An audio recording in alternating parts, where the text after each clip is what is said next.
Hello friends, welcome to GK craze. Friends, railway के group D exam के हर shift में दोस्तों बायोलॉजी के डायग्राम से यानी जीव विज्ञान का जो चित्र से दोस्तों सवाल पूछे जा रहे हैं। तो आज के वीडियो में दोस्तों मैं ऐसे 5 डायग्राम आपको बताने वाला हूं जिससे कि दोस्तों हर शिफ्ट में सवाल पूछे जा रहे हैं। सिर्फ 10 मिनट के अंदर ही दोस्तों सभी को डिस्कस कर लेंगे, आपका 1 से 2 मार्क पक्का हो जाएगा। तो चलिए दोस्तों पहला डायग्राम देखते हैं जिससे कि सबसे ज़्यादा सवाल पूछे जा रहे हैं। वो है दोस्तों पौधे का, यानी जो फ्लावर का होता है सभी पार्ट्स होते हैं जो कि आपका 10 क्लास का एनसीईआरटी का किताब में दिया गया है। जनन तंत्र से यानी पौधे का जनन तंत्र से संबंधित 2 डायग्राम है, ये फ्लावर से संबंधित है। तो पहला देख लेते हैं दोस्तों किस तरह के सवाल पूछा जा रहा है। बता रहा हूँ आपको, किसी एक पार्ट को दे देगा और उसको दोस्तों चिन्हित करने के लिए आपको बताएगा। जैसे कि दोस्तों ये क्या है, ये जो 4 यहाँ पे पत्ते हैं इसको बाह्य दल कहते हैं यानी सेपाल कहते हैं। उसके बाद दोस्तों ये जो पंखुड़ी को क्या कहते हैं, दल कहते हैं, इंग्लिश में पेटाल कहते हैं। और सवाल इस तरह भी पूछा जा रहा है कि पुष्प का यानी पौधे का जो मेल गैमेट कौन सा होता है, तो आंथर होता है। आंथर को यहाँ पे दोस्तों आप देख सकते हैं। और याद रखिए दोस्तों स्टिग्मा, स्टाइल एंड ओवारी, इन तीनों को मिलाकर के पिस्टिल कहा जाता है। और हिंदी में इसको वर्तिकाग्र, वर्तिका एंड अंडाशय, इन तीनों को मिलाकर के स्त्री केसर कहा जाता है। और परागकोश तंतु, इन दोनों को मिलाकर के पुंकेसर कहा जाता है यानी स्टामेन कहा जाता है। बस इतना ही पार्ट दोस्तों इसका याद रखना है। फिर इसी का ही दोस्तों दूसरा डायग्राम देखते हैं जिसको कि दोस्तों germination of pollen on stigma का डायग्राम है। ये यहीं से भी दोस्तों अब तक 8-10 सवाल पूछे जा चुके हैं। तो यहाँ पे डायग्राम देख सकते हैं दोस्तों, जो ऊपर है इसको पोलन ग्रेन कहते हैं यानी परागकण कहते हैं। उसके नीचे जो है दोस्तों इसको स्टिग्मा यानी वर्तिकाग्र कहते हैं। उसके बाद दोस्तों मेल गैमेट नीचे आता है। यहाँ पे दोस्तों देख सकते हैं मेल गैमेट यानी नर युग्मक जो होता है, जो कि पोलन ग्रेन यानी परागकण से निकल करके नीचे आता है। किसके माध्यम से दोस्तों आता है, पराग नली के माध्यम से आता है। आपके एग्जाम में पूछा गया था पराग नली को चिन्हित करें। और उसके बाद मादा युग्मक को यानी फीमेल जर्म सेल को भी दोस्तों यहाँ चिन्हित करने के लिए आपके एग्जाम में सवाल पूछा जा रहा था। यहीं से ही दोस्तों सवाल पूछा जा रहा है, इससे बाहर नहीं पूछा जा रहा है। तो सभी को दोस्तों यहाँ पे देख सकते हैं। इसका जो पीडीएफ है दोस्तों, ये जो पीडीएफ में आपको 30 से भी ज़्यादा डायग्राम मिल जाएंगे। नीचे भी देख सकते हैं सभी डायग्राम को दोस्तों मैंने लिया है। ये पीडीएफ कंप्लीटली फ्री हमारा एप्लीकेशन में आपको मिल जाएगा। ओके, हमारा एप्लीकेशन का पीडीएफ सेक्शन में जाना है, एग्जाम एनालिसिस का सेक्शन में जाना है, वहाँ पे दोस्तों इसका पीडीएफ कंप्लीटली फ्री मिल जाएगा। तो पहला डायग्राम दोस्तों हो गया। अब चलिए दूसरा डायग्राम देखते हैं जिससे कि दोस्तों सबसे ज़्यादा सवाल पूछे जा रहे हैं। तो दूसरा डायग्राम का जो नाम है मानव का उत्सर्जन तंत्र से दोस्तों सबसे ज़्यादा सवाल पूछे जा रहे हैं। तो यहाँ पे सभी पार्ट्स को देख सकते हैं। ये जो पार्ट है दोस्तों इसको किडनी कहा जाता है। ओके, किडनी यानी ब्रुकक कहा जाता है। ये बायां ब्रुकक है, ये दायां ब्रुकक है।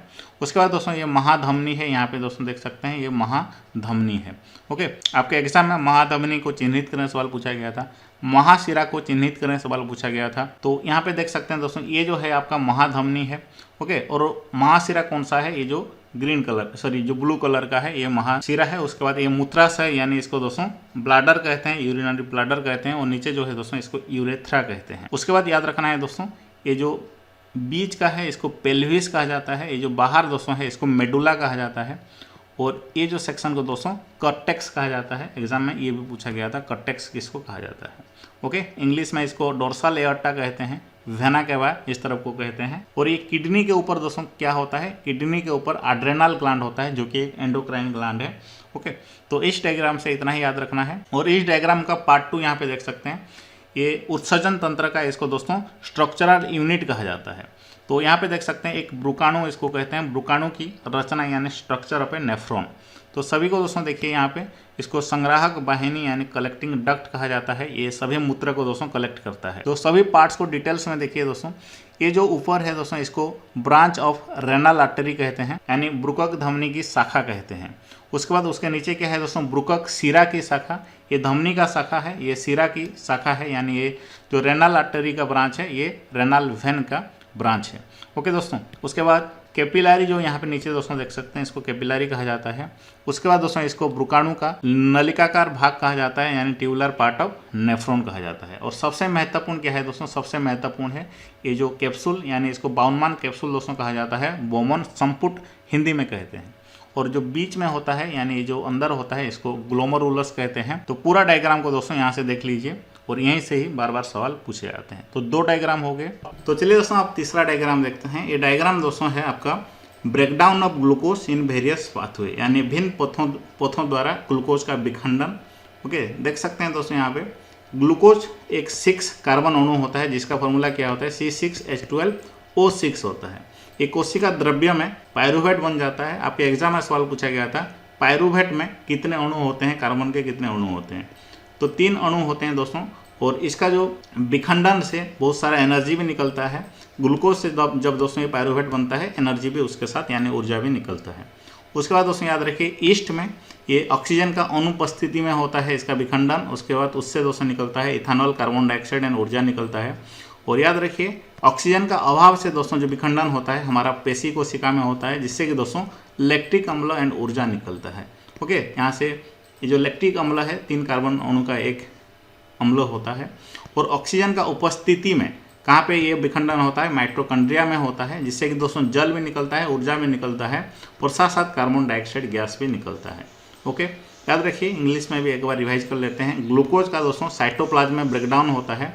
पायरूवेट जो होता है, पायरूवेट में 3 कार्बन मॉलिक्यूल होते हैं, साथ साथ दोस्तों यहाँ से एनर्जी भी निकलता है। उसके बाद दोस्तों ये जो पायरूवेट है ये ईस्ट में मसल सेल में एंड माइटोकॉन्ड्रिया में 3 तरीके से विखंडन होता है। ईस्ट में दोस्तों ऑक्सीजन का एब्सेंस से, मसल सेल में ऑक्सीजन का अभाव से, उसके बाद दोस्तों माइटोकॉन्ड्रिया में ऑक्सीजन का प्रेजेंस से इसका विखंडन होता है। ईस्ट में इथेनॉल निकलता है, जिससे कि दोस्तों आपका वाइन, बियर सब बनाया जाता है इस प्रक्रिया से। उसके बाद दोस्तों कार्बन डाइऑक्साइड एनर्जी भी इससे निकलता है। उसके बाद दोस्तों मसल सेल में लैक्टिक एसिड निकलता है। लैक्टिक एसिड निकलने से हमारा बॉडी में दोस्तों जो मसल सेल में क्रैम्प फील होता है, जो पेन होता है, ये भी एग्जाम में पूछा गया था। और साथ साथ दोस्तों यहाँ से एनर्जी भी निकलता है। और माइटोकॉन्ड्रिया दोस्तों ये नॉर्मल होता है हमारा बॉडी में, सभी का बॉडी में होता है, और यहाँ से एनर्जी निकलता है, जिससे कि दोस्तों हम कुछ भी काम करते हैं या हमारा बॉडी में मूवमेंट कर पाते हैं। ओके, नेक्स्ट देखते हैं। नेक्स्ट है दोस्तों आपका रेस्पिरेटरी सिस्टम से सवाल पूछा जा रहा है। ये चौथा डायग्राम है। रेस्पिरेटरी सिस्टम को देख लीजिए ठीक से। एग्जाम में दोस्तों इसको चिन्हित करने के लिए ज़्यादातर सवाल पूछा जा रहा है। इसको अल्वियोली कहते हैं, और जो ऊपर है दोस्तों इसको नासाल पैसेज कहा जाता है। नीचे जो है उसको माउथ कैविटी कहा जाता है, देख सकते हैं यहाँ पे। उसके बाद दोस्तों यहाँ पे देख सकते हैं ये फारिंग्स है, ये लारिंग्स है। उसके बाद दोस्तों ये जो नीचे गोल गोल होते हैं ये ट्राकिया होते हैं, और इसको दोस्तों रिंग्स ऑफ कैटिलेज भी कहा जाता है।